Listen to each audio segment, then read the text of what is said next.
Hey guys, got a 10-minute unrated game up on the board. Opponent's rated 11.28, and he's played this Philidor against me. I was going to go for the Scotch, trying to just break away from my usual Vienna. I think bishop out to here just looks very sensible. Targeting f7. The problem that black's already made for himself is this bishop. Right now it's only got that one square, which is kind of putting it on not a very good diagonal. It's hitting the side of the board. It's nowhere near where my king is likely to be. Okay, let's keep developing, bring the knight out. Then I've got d3. Could even consider d4 if I want to be aggressive. Takes and queen takes. Or even knight takes. But d3 looks solid. So I'm refereeing later on this morning. Got junior game lined up. Okay. Right, so now I'm thinking about, okay, what's my attack going to be? So he's got his bishop lined up on that diagonal. It's really only got one job, which is kind of protecting that square a bit. So I kind of feel like I want to do a pawn storm at this side, so getting my king onto the other side. So why not bishop to here? d2 or e3, both options. Okay, now he's maybe thinking about doing the same if I do castle that way. So let's come in with the knight. If takes, and then my bishop's attacking this pawn, tying this guy down, so he's going to be kind of frozen. And right at this point I haven't committed to which side I want to send my king, but I was actually better in development at that point.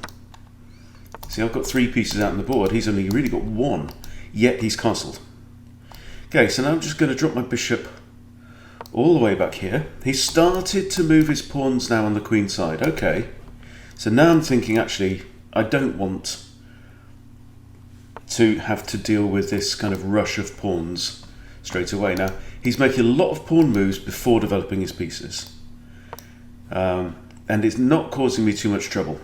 So he could end up with just creating loads and loads of space on the queen side, eh? So now I want to get my queen into the game. He's got these 2 bishops, but they're not brilliant, it has to be said. Okay, I'm just going to put my queen here. Again, he's coming down again.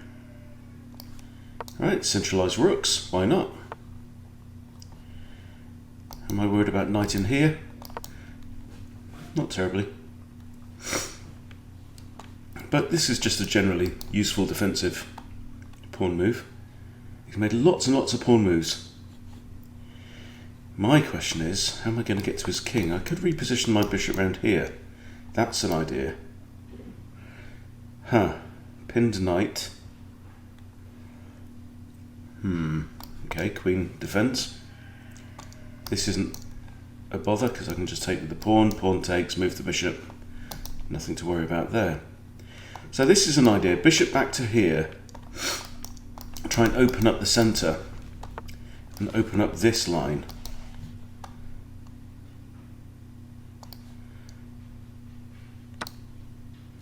Knight can't take. And if pawn takes, I've got this.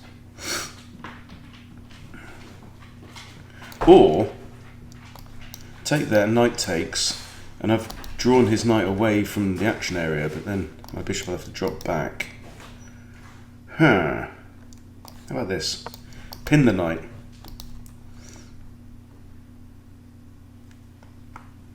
So he has now pretty much completed development. We both have. Nearly 20 moves in.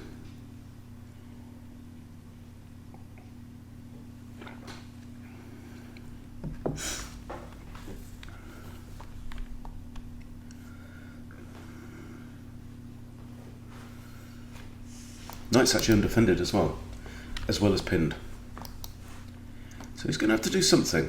Queen here, here, here, or here. Not there. That's not going to work. Or drop the bishop back. Or rook across. That might be the best one, actually. That's doing a couple of things. Getting the rook out the line of fire of the bishop. It's probably the move I'd play. Then I get to push c4, and I think with all of this major material here, let's use the queen. All right, okay, let's push that. Just really secure the bishop in here. This bishop's now on an outpost. It can't be disturbed by pawns. There's no pawns here that can bother my bishop. The knight is still pinned.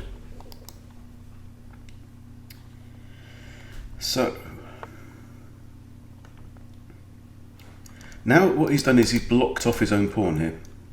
So I'm thinking rook back, maybe an idea. Idea of maybe put rook there. I don't know.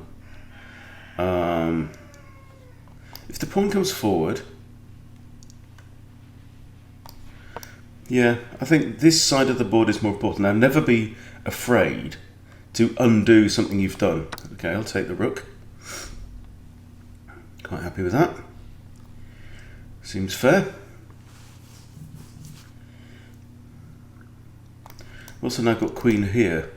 Oh, it's resigned. No, it's just a little blunder.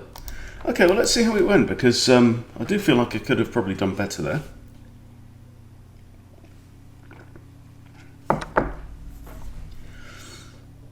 He did well, and that wasn't even a blunder, that was a mistake. One player was winning, but then gave it away. Yeah, it looks like I made a dodgy move there somehow.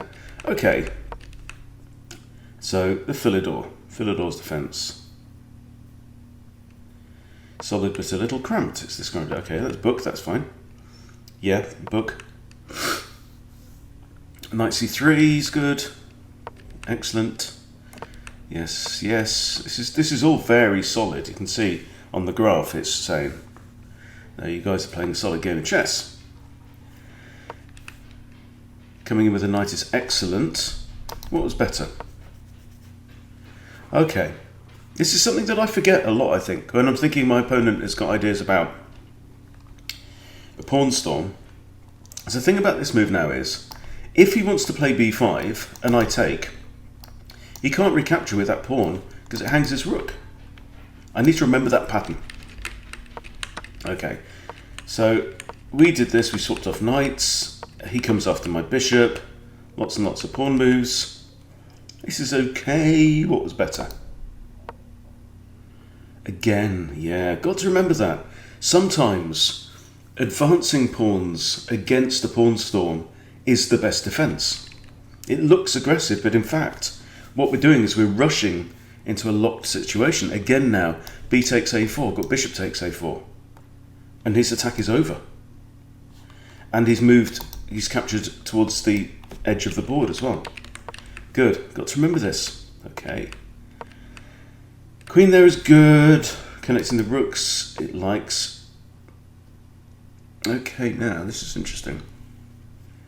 This is actually saying a pawn break at this point makes sense. So why does it make sense?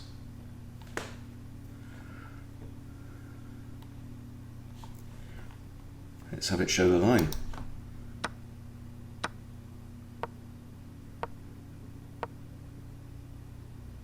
Now that does look like a nice situation for white.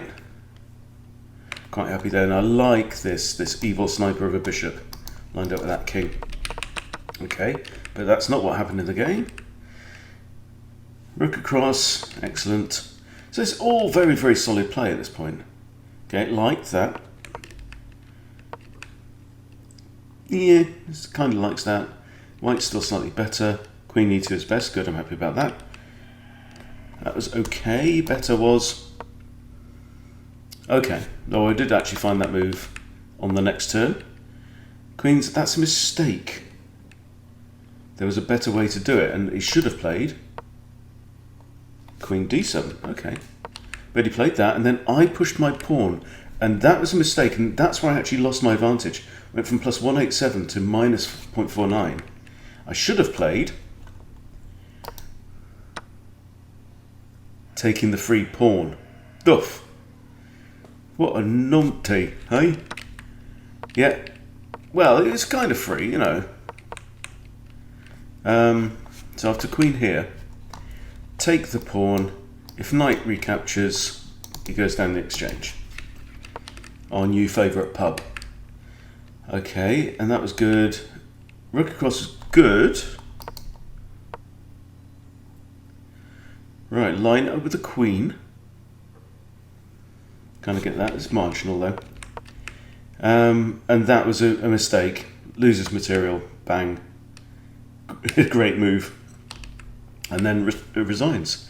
So this is the thing. It's just you can learn more from the analysis of the game. You know, the analysis of the game can show you the bits of your game that are missing, right?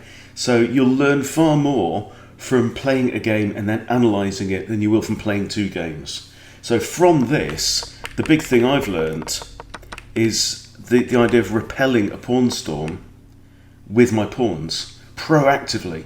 Kind of, you know, rush up and meet them head on. Happens a lot in rugby. You know, in defences are now, you know, really getting up so that as soon as a ball comes out, the defence is there and they meet them. It's called the rush defence. But anyway, so enough about that. I'd probably best get off and go and referee my match. So yeah, enjoy your chess, but enjoy learning from it as well, and you know, try to develop the habit of learning from each game. And getting a kick out of learning, getting a kick out of being a little bit better each time. Yes, if you play lots and lots and lots of chess, it will eventually filter through, but there may be big blind spots that you just don't know. So the engine is here to help you to identify what those are, but the key thing, as we've seen, is saying, okay, well, why? Why is that better? And yeah, that's where the magic happens. All right, guys, thanks for watching. See you later.